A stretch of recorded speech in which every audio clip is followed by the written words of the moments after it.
पशु। और उस हाथी ने अपने पत्नी परिवार वालों के लिए बहुत प्रयास किया कि वो प्रसन्न रहे। अब उनको लेकर के एक बार क्रीड़ा करने गया, और जब खेलने गया सरोवर में, तो वहां पर जाकर के सब अपनी सूंड में, अब हाथी है तो अपने क्रीड़ा भी अपने जैसे करते हैं, तो सूंड में जल भरे, कभी हथनी के ऊपर डाले, कभी बच्चों के ऊपर डाले, क्रीड़ा कर रहे थे। उसी समय एक मगरमच्छ ने आकर के उस हाथी के पैर को पकड़ लिया। जब हाथी के पैर को मगरमच्छ ने पकड़ा, तो हाथी ने अपनी पत्नी से कहा कि अरे सुनो भाग्यवान, मुझे आकर के बचाओ, मुझे ये मगरमच्छ खींचकर समुद्र सरोवर में लेकर जा रहा है। पत्नी ने कहा नहीं नहीं, मैं नहीं आऊंगी। तो बोले क्यों? बोले अगर मैं तुम्हें बचाने आई और उस मगरमच्छ ने तुम्हारा पैर छोड़ के मेरा पकड़ लिया तो मैं मर जाऊंगी, इसलिए मैं नहीं आती। पत्नी ने मना कर दिया। सोचा बच्चे तो आएंगे, बच्चे को पुकारा कि अरे बच्चों, मैंने तुम्हारे लिए कितना किया है, कम से कम आकर के मेरे प्राण तो बचाओ। तब बच्चों ने कहा कि पिताजी आप तो बूढ़े हो गए हो, अभी तो हमने अपनी जिंदगी जीना शुरू ही नहीं किया, और हो सकता है हम बचाने आए और उस समय वो मगरमच्छ आपके पैर छोड़कर मेरा पैर पकड़ ले, तो इसलिए हम भी नहीं आएंगे। आए तो नहीं, और ऊपर से किसी को मदद के लिए बुलाया भी नहीं।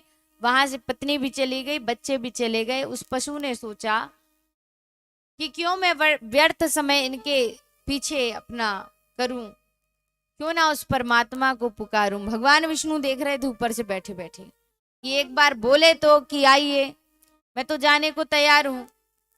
मध्य रात्रि का समय था।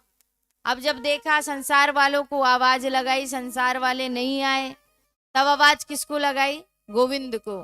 अब पशु है, गोविंद तो बोलेगा नहीं। गो बोला, भगवान दौड़ने लगे। दौड़ने लगे तो माता लक्ष्मी ने कहा कि प्रभु आप इतनी रात्रि में कहाँ जा रहे हैं, मध्य रात्रि में? बोले मेरे भक्त को कष्ट। बोले वही भक्त जिसकी चर्चा कर रहे थे? तो बोले हाँ। तो बोले वो तो इतने बाद में आपको याद किया, फिर भी आप जा रहे हैं। बोले लक्ष्मी चाहे जैसे भी याद किया, पर मेरा भक्त अगर संकट में है तो मुझे जाना पड़ेगा। भगवान दौड़े, दौड़ करके गरुड़ के ऊपर सवार हुए, आने लगे। आज जब आ रहे हैं तो भगवान इतने व्याकुल है कि मानो उन्हें ऐसा लग रहा है कि ये जो गरुड़ है ये भी मुझे पहुंचाने में समय लगा देगा, इसलिए गरुड़ से उतरे। बोले कि तुम रुको, हम तो वैसे ही जाएंगे।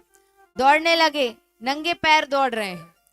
जब दौड़ने लगे तो लगा कि मैं भी नहीं पहुंच पाऊंगा और मेरा भक्त कष्ट में है, तो क्या किया जाए। तो अपने सुदर्शन को आदेश दिया कि जाओ जाकर के मेरे भक्त की रक्षा करो। जाकर के सुदर्शन ने उस ग्राह का सर काट दिया। भगवान पहुंचे। भगवान जब पहुंचे तो भगवान ने कहा कि चलो मेरे साथ स्वर्ग। भगवान उसको लेकर स्वर्ग आए। तो वो जो मगरमच्छ था वो पहले से स्वर्ग में था। अब वो हाथी को बड़ा क्रोध आए कि प्रभु इसके कारण आपको आना पड़ा मध्य रात्रि में, इसके कारण मुझे परेशान होना पड़ा, और आपका ये कैसा न्याय है, मैं समझा नहीं। बोले क्या नहीं समझे? बोले ये पहले से यहाँ पर है स्वर्ग में, आना तो मुझे चाहिए स्वर्ग, पर ये क्यों आया? तो बोले आपने अपने मुख से मेरा नाम लिया तो आप क्या हुए? संत भक्त। और जो संत और भक्तों के चरण भी पकड़ लेता है वो उनसे पहले स्वर्ग की प्राप्ति करता है, और इसलिए ये आपसे पहले स्वर्ग आ गया। तो देखिए भगवान ने कितनी अच्छी व्यवस्था कर रखी कि आप कुछ ना भी कर पाओ तो क्या करो, संत चरणों की वंदना करो, गुरु चरणों को पकड़े रखो, जो भक्त भक्ति करते उनकी सहायता करो। हमसे नहीं बनता, राम का नाम लेते मत लीजिए, पर जो ले रहा उसके चरण तो पकड़ लीजिए, वो स्वयं तो तरेगा, आपको भी तार देगा, और वो तो बाद में स्वर्ग पहुंचेगा, पहले तो आपके लिए व्यवस्था होगी स्वर्ग में। तो संत चरणों का कितना महत्व है कि नहीं? तो अगर विश्वास करना तो पत्नी पे करें, बच्चे पे करें, या परमात्मा पे? बताइए।